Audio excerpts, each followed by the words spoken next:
ఇప్పుడు విశుద్ధి చక్రం. ఈ విశుద్ధి అన్నది చూడండి, అక్కడే శుద్ధి అంటే మాటలో ఏముండాలి, శుద్ధి ఉండాలి. అంటే మనం ఎవరిని ఇబ్బంది పెట్టని మాటలు ఉండాలి. దానికి ఏంటి అంటే రెండు ఉన్నాయి. ఇక్కడ కించపరచడం అనేది ఒకటి ఉంటుంది. అది ఎందుకు వస్తుంది అంటే ఐడెంటిటీ అనే దానివల్ల వస్తుంది. ఎక్కువ మనం ఏంటంటే ఎప్పుడూ ఐడెంటిటీనే కోరుకుంటాం. అందుకే శివయ్య కూడా మీరు చూస్తే గరళకంఠుడు ఇక్కడ ఏం పెట్టుకున్నాడని చెప్తారు, విషాన్ని. ఆ విషయం ఏమిటి అని అంటే మన అందరి కంఠంలో ఉన్న విషయాన్ని ఏం చేస్తాడు ఆయన, లాగేసుకుని తీసుకుంటాడు. ఇక్కడ ఉన్న విషయం పేరే ఐడెంటిటీ. అంటే ఎప్పుడు మన గురించి మనం చెప్పుకోవాలని ఇష్టం. ఏడకు వచ్చేసరికి ఏంటిట అంటే దత్తాత్రేయుల వారు, ఆ దత్తాత్రేయుల వారు ఏం చేస్తారు అంటే ఆ పిచాచాన్ని తీసేస్తారట, ఐడెంటిటీ పిచాచాన్ని. ఎప్పుడైతే పోయిందో మనం ఎలా వస్తుంది అంటే మన కంఠంలోంచి జ్ఞానం మాత్రం వస్తుంది. ఎందువల్ల జ్ఞానం రావాలి అని అంటే ఇక్కడ అసలు ఐడెంటిటీ అనే పిచాచం పోవాలి అంటే మీరు చేయాలి అంటే మంత్రం జపం చేస్తూ ఉండాలి ఎప్పుడు. ఎందుకు మంత్ర జపం చేయాలండి అంటారు, అందుకే వాటికి ఏంటంటారు అక్షరాలు. అదే అందుకే దాని ఐడెంటిటీని దేంతో పోల్చారు, విషంతో పోల్చారు. ఇప్పుడు దాంట్లో విషం పోవాలంటే ఏం పడాలి, అమృతం పడాలి. ఆ అమృతం దేని ద్వారా వస్తుంది అంటే అక్షరాల ద్వారానే వస్తుంది. అందుకే అక్షరమాల అని పిలుస్తారు. ఆ అక్షరము అంటే ఏంటి, క్షరము లేదు. క్షరం లేకపోవడం అంటే చావు లేదు అని అర్థం. చావు లేకపోవడం అంటే ఎక్కడ చావు ఉండట్లేదు అంటే దేవతలు ఒక్కళ్ళకే ఉండదండి, ఎందుకంటే అమృతం స్వీకరిస్తారు కాబట్టి. మనందరం 100 సంవత్సరాలు వస్తే చనిపోతామని చెప్తున్నారు. ఇక్కడ దేవతలకి చావు లేదు అంటే అర్థం ఏమిటి అంటే అది మనం ఎంత బాగా జపం చేస్తున్నామో. అవును, ఈవెన్ చాలా మంది ఋషులు ఎంతో మంది మంత్ర జపం ద్వారా ఇప్పటికీ బ్రతికిన వాళ్ళు ఎంతో మంది ఉంటారు. ఎందుకు అంటే అమృతం అన్నది ఇక్కడ పడుతూ ఉంటుంది. ఎప్పుడైతే పడిందో ఈ ఐడెంటిటీ విషయం ఎప్పుడైతే పోతుందో, అప్పుడు జ్ఞానం అన్నది ఎప్పుడైతే బయటకు వస్తుందో అప్పుడు మన వాక్ అన్నది శుద్ధి. ఎందుకు అంటే మాట దేవుడు ఇచ్చింది. ఎందుకోసం అంటే రెండు ఇంకే జాతికి లేదు, ఓన్లీ మానవుడికే ఉంది. ఆ మానవుడికి ఇచ్చిన మాట ఏంటంటే మనకి తెలిసిన జ్ఞానాన్ని ఎవరికైనా పంచడానికి, మనకి తెలియని జ్ఞానాన్ని తెలుసుకోవడానికి. ఈ 2 పనులకి తప్ప అన్నిటికీ వాడతాం ఆ మాటను మనం. అందుకే నోరు మంచిదైతే ఊరు మంచిది. అందువల్ల ఏం చెప్తున్నారు, ఈ దత్తాత్రేయుల వారు ఎప్పుడైతే మన కంఠంలోకి వస్తారో అప్పుడు ఏమవుతుంది అంటే మన గొంతులోంచి జ్ఞానం తప్ప ఇంకేం రాదు. దత్తాత్రేయుల వారు ఆది గురువు, వారు కనుక కంఠంలోకి వస్తే ఆ జ్ఞానం మాత్రమే కంఠంలోంచి వస్తుంది. అప్పుడు ఐడెంటిటీ అన్నది. ఎందుకంటే చాలామందికి ఉన్న లక్షణం వాళ్ళ గురించి వాళ్ళు గొప్పలు చెప్పుకుంటూ ఉంటారు. ఈవెన్ వాళ్ళ గురించి వాళ్ళు చెప్పుకోవడానికి ఎదుటి వాళ్ళని కించపరిచే వాళ్ళు కూడా చాలా ఉంటారు. అంటే అది అసలు రైట్ కాదు. ఎందుకంటే మనం నిజంగా గొప్పవాళ్ళం అయితే మన గురించి మనం ఎందుకు చెప్పుకోవాలి, అవసరమే లేదు. అందరూ చెప్పుకుంటారు. కాబట్టి అది మనం చెప్పుకోవాల్సి వస్తుంది అంటే మనం గొప్పవాళ్ళం కాదని అర్థం కదా. అప్పుడు గొప్పగా ఎదగాలి తప్ప చెప్పుకోక్కర్లేదేమో అనిపిస్తుంది. ఇది ఇక్కడ దత్తాత్రేయుల వారి ద్వారా పూర్తిగా అర్థమవుతుంది. అందువల్ల ఏంటి అంటే మన గురించి కంటే మనకి తెలుసున్న జ్ఞానం గురించి, మనం చేస్తున్న పని గురించి చెప్తేనే ఎక్కువ విలువ. ఎక్కడికి వెళ్ళిన తర్వాత అది పూర్తిగా అర్థమై మంచిగా మాట్లాడడం. ఎప్పుడు మనం మంచిగా మాట్లాడతామో దానివల్లే కీర్తి ప్రతిష్టలు.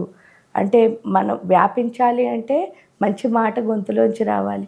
ఆ వ్యాపక చైతన్యం అన్నది వాక్కులో మాత్రమే ఉంది. ఏడకు వెళ్ళిన తర్వాత అది అర్థమవుతుంది. అది దత్తాత్రేయుల వారి ద్వారా మనకి తెలుస్తుంది. ఇది వెళ్ళిన తర్వాత ఆజ్ఞాచక్రం. ఈ ఆజ్ఞాచక్రం అంటే ఏంటంటే దాని పేరే చూడండి, ఆజ్ఞ అంటే కమాండ్. వాళ్ళు చెప్పింది ఏంటంటే కమాండ్ అవ్వాలి. అది అవ్వాలి అంటే మన బుద్ధి ఎంతో గొప్పగా ఉండాలి, శుద్ధిగా ఉండాలి. ఎందుకంటే మనం చెప్పింది వేరే వాడు చేయాలి అంటే మనం అంత క్లారిటీగా చెప్పాలి కదా. ఏడకు వచ్చేసరికి ఏమవుతుంది అంటే అందుకే ఇక్కడ పరమశివుడు ఉంటాడు, ఆయనే ప్రసాద శివుడు. ప్రసాద అంటే ఏంటి, ఆయన ఏం ప్రసాదం ఇస్తాడట శివయ్య, జ్ఞానాన్ని ప్రసాదం కింద ఇస్తాడట. అందుకని ప్రసాద శివ అని పిలుస్తారు. ఈ ప్రసాద శివుడు ఎప్పుడైతే వచ్చాడో మన ఆజ్ఞాచక్రంలోకి, ఫస్ట్ అన్నిటికంటే ఏంటి అంటే అన్నిటికీ మించిన ఏకైక జ్ఞానం టైము. జీవితంలో మన టైంని మనం వాడుకోకపోతే ఇంకంతకంటే వినాశనమే లేదు. ఎందుకంటే టైం దేవుడిచ్చిన టైంని మనం ఖచ్చితంగా ప్రతి క్షణాన్ని వాడుకోవాలి. ఈ వాడుకునే తత్వం అన్నది ఇక్కడ తెలుస్తుంది. ఎందుకు అంటే భూతకాలం భవిష్యత్ కాలంలో ఉన్నంతసేపు వర్తమాన కాలం విలువ మనకి తెలీదు. ఎప్పుడైతే శివయ్యని మనం కొలవడం మొదలెడతామో, ఆయన కాలస్వరూపం అవడం వల్ల మనకు ఖచ్చితంగా వర్తమానం విలువ తెలుస్తుంది. ఈ వర్తమాన కాలంలో ఎవరైతే ఉంటారో వాళ్ళకి ఒకటి అర్థమవుతుంది. ఏంటి అంటే 24 గంటలు చేయాల్సిన పని ఏంటి అంటే ఏదో ఒక పని చేస్తూనే ఉండాలి, ఏదో ఒకటి తెలుసుకుంటూనే ఉండాలి. ఎప్పుడైతే అది అర్థమైందో దానివల్ల బోల్డంత ఉత్సాహం వచ్చి మనలో క్రియాశక్తి, ఇచ్ఛాశక్తి కూడా బాగా స్పీడ్గా పనిచేయడం. అందుకే దేవి మప్యతి వేగవాన్. ఎప్పుడైతే శివయ్య శక్తి అంటే ఎవరు? అమ్మవారే కదా. ఆ అమ్మ ఎప్పుడైతే వచ్చి కూర్చుందో ఏమవుతుంది అంటే మన బుర్ర చాలా స్పీడ్గా పనిచేస్తుంది.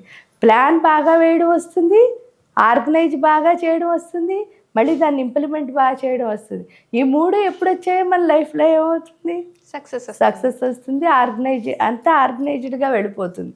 ఆ ఆర్గనైజేషన్ స్కిల్స్ అన్నవి మాత్రం అక్కడే వస్తాయి. ఎప్పుడైతే మీరు చేస్తున్న ప్రతిదీ బాగుందో మీరు చెప్పిన మాట అందరూ ఏం చేస్తారు?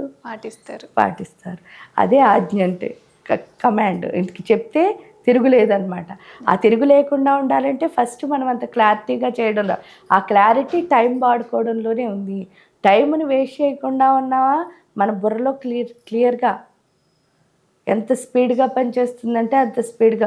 మనం ఏంటి అనవసరంగా అయిపోయిన వాటి గురించి తలుచుకుంటూ ఏడుస్తూ మన బుర్రలో స్పీడ్ని తగ్గించేసుకుంటాం, లేదా అవ్వాల్సిన వాటి గురించి బాధపడుతూ బుర్రలో స్పీడ్ తగ్గించేస్తాం.